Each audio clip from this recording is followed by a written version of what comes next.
வணக்கம் மக்களே, இந்த வீடியோவில் என்ன பார்க்க போகிறோன்னா கேஸ் சிலிண்டர் கொடுத்த ஒரு முக்கிய அறிவிப்பு வந்திருக்கு. அது என்ன அப்படிங்கிறத பற்றி தான் இந்த வீடியோவில் பார்க்க போகிறோம். நம்ம சேனலுக்கு யாராவது புதுசாக வந்திருந்தீங்கன்னா மறக்காமல் நம்ம சேனலை சப்ஸ்கிரைப் பண்ணி பெல் ஐக்கானை கிளிக் பண்ணி வச்சுக்கோங்க. இந்த வீடியோவுக்கு ஒரே ஒரு லைக்கை மட்டும் கொடுத்துருங்க. வாங்க வீடியோக்குள்ளே போகலாம். பொதுவாக கேஸ் சிலிண்டர் பயன்படுத்துகிற அனைவருமே அவங்களோட கேஒய்சி, அதாவது கேஒய்சி மற்றும் கைவிரல் ரேகை பூர்த்தி செய்யணும்னு சொல்லியிருக்காங்க.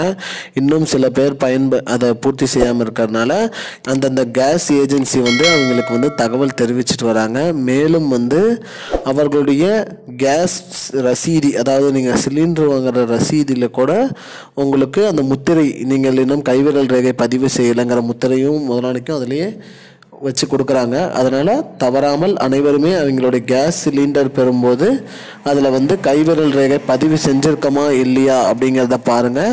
கேஒய்சி கம்பல்சரி எல்லாருமே பண்ணணும்னு சொல்லியிருக்காங்க. பண்ணாதவங்களும் பண்ணிடுங்க.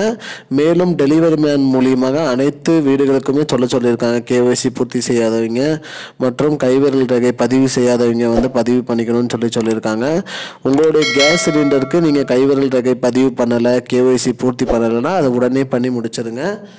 இல்லைன்னா அதனால் உங்களுக்கு இந்த மானியம், அதாவது உஜ்வாலா திட்டத்தின் கீழே சிலிண்டர் வாங்கின அனைவருக்குமே அந்த மானியம் வரதில் கொஞ்சம் பிரச்சனையாகும். நீங்கள் இந்த கேஒய்சி பூர்த்தி பண்ணாதான் வரும்.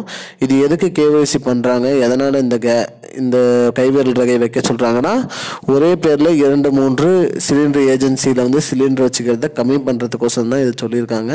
அதனால் மறக்காமல் உங்களுடைய கைவிரல் ரேகையை பதிஞ்சிருங்க மற்றும் கேஒய்சியை பூர்த்தி செஞ்சிருங்க மக்களே. இதுதான் மக்களே இப்போதைக்கு முக்கியமான பயனுள்ள அப்டேட். இது போன்ற பயனுள்ள தகவலை தெரிஞ்சுக்கொள்ள நம்முடைய சேனலை மறக்காமல் சப்ஸ்கிரைப் பண்ணி வச்சுக்கோங்க. இந்த வீடியோவை அனைவருக்கும் ஷேர் பண்ணிடுங்க. நன்றி மக்களே. I don't understand your jokes, man. Because it's not a joke.